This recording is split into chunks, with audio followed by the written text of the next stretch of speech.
This is Matthew 7 and verse 13.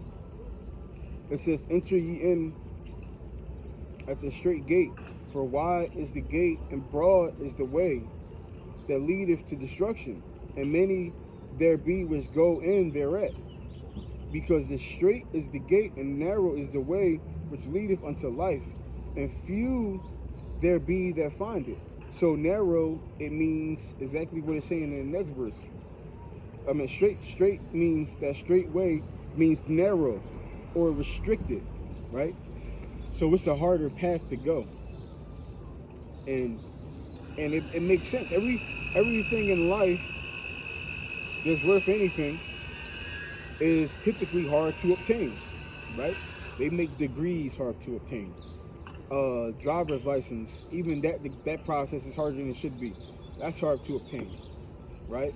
Uh, the NFL, the NBA, hard to obtain. Even if you acquire the skills, you still got to go through different processes, drafts, right? Put up a certain amount of points, and you got to keep a certain amount of average and stats and grades and things like that to stay on a team, even if you had all the skills in the world, right? So it's the most of the things in life that that are worth anything are typically hard hard to obtain. Not impossible, but hard to obtain. Just like getting to heaven, it's not impossible, but it is hard, right? Like I was just telling the brothers, it's hard, especially when the world is is designed to be anti-God, right? The world is designed to be anti-God, so that's what makes it even harder, right? Beside the fact that Satan is is lined up against you in the slot, right? Trying to make sure you don't get nothing, right? So beside that, the world is just designed to be satanic, right? And anti-love, to be hate. That's what this world is its natural default function right now, hate. It says, "Beware."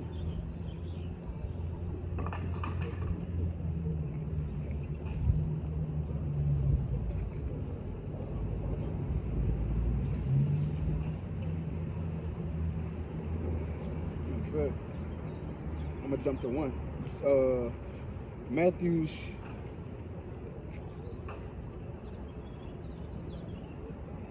7:1.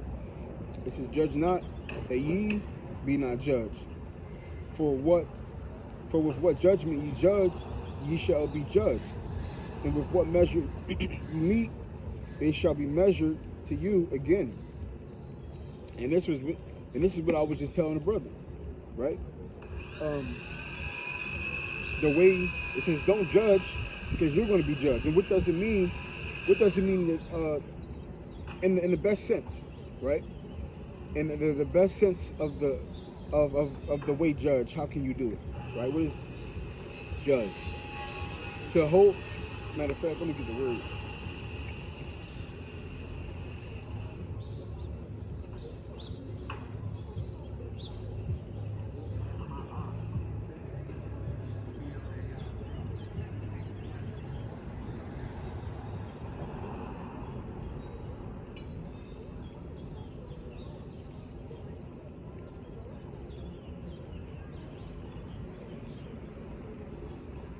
So it says to decide mentally or judicially, by implication, to try to condemn or to punish, to avenge, conclude, condemn, to damn, decree, determine, esteem, judge, to sue at the law, ordain, call in question, sentence to, or to think. And I believe this is talking about go to law, right? And that's what I was just getting at. So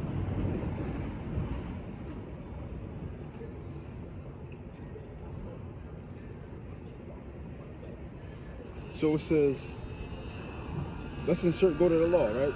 It says, "Go not to the law, that ye be not, that ye be not put to the law," right?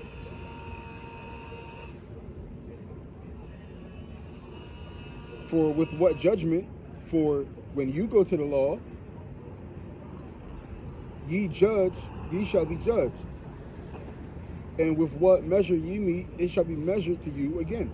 So when you go to the law with someone, now God is going to be able to take you to the law now, right? The same measure that you're measuring, the same way you want to go to the law was with another man, right? By man, I mean person.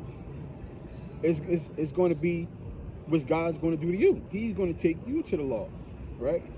He's going to take you to the law. And nobody wants God to take them to the law because everybody has fallen short, right? I think that's what, Psalms 104? That if the Most High were to take people to the law, nobody would survive, right? So when it says go to the law, it's not saying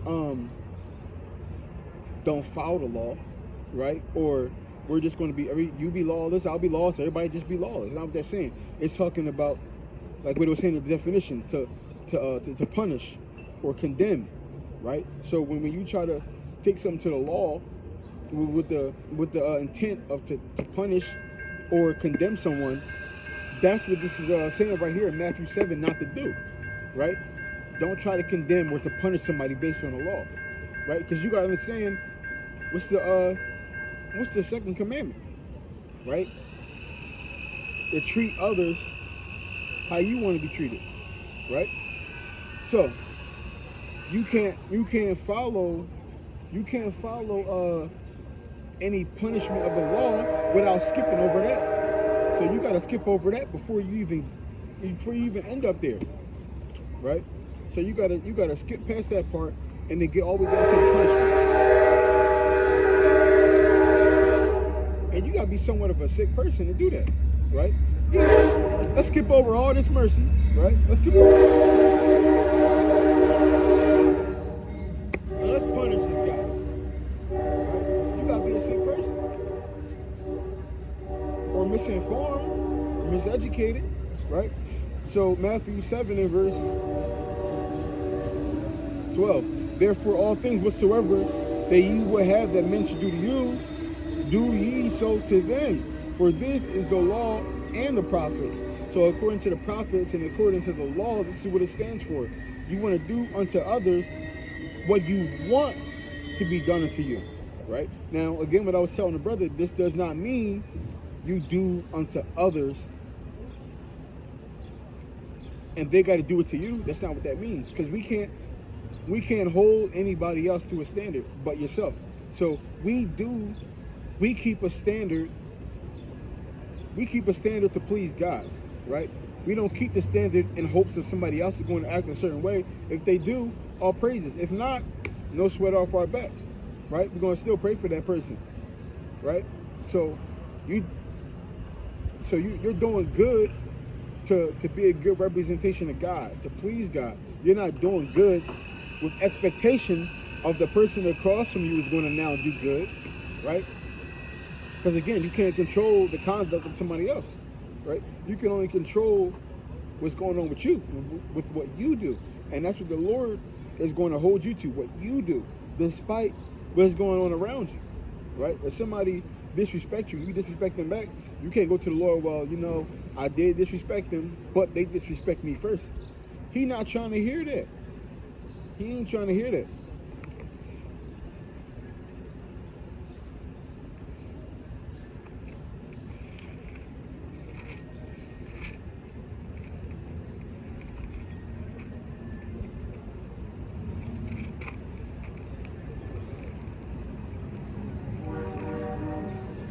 This is Mark 12 and verse 30.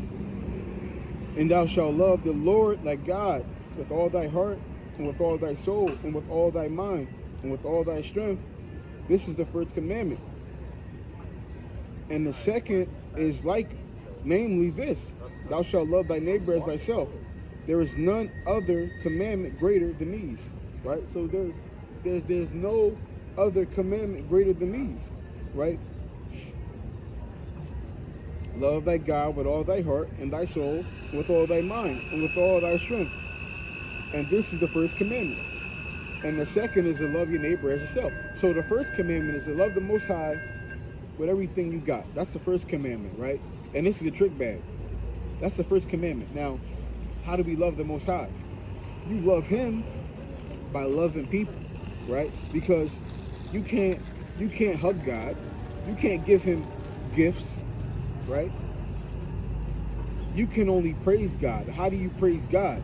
In your conduct. Because wow, we're supposed to show love and faithfulness in deeds. We're supposed to be doers of the word, not just hearers only, not just talking about it, right? So we praise God and we love God by loving people, right? And what's the second commandment? The second commandment is to love and treat thy neighbor as thyself, right? So and here's how you can tie yourself up and be destroyed without even knowing it, right? If you ask God for forgiveness and mercy and kindness and love, and you ask God for these things, right, and then turn around and you don't give it to somebody else, now the Lord, He's gonna be looking at you crazy now, right? Because again, what it says, treat your neighbor as yourself, right? Which that neighbor is everybody. So treat people how you want to be treated, right? So if you're not going to show forgiveness and mercy to somebody for whatever reason, that's fine, right? That's fine. Just don't go ask God for forgiveness and mercy, right? Because now you're a hypocrite, right? Now you're a hypocrite. And when you read that James 3:17, it tells you that God, the Spirit of God, is without hypocrisy, and it's hypocrisy, which is ingenuine, insincere, to ask for forgiveness and mercy, but not give it back out, right? Because the simple fact that you're asking for it shows that you want it. I mean, you want it. So, and if you want it, that means you got to give it to somebody else, because that's how you treat somebody else as yourself. The same thing that you're asking for and that you want, you got to operate as if this other person is going to want that forgiveness, want that mercy, want that kindness, right?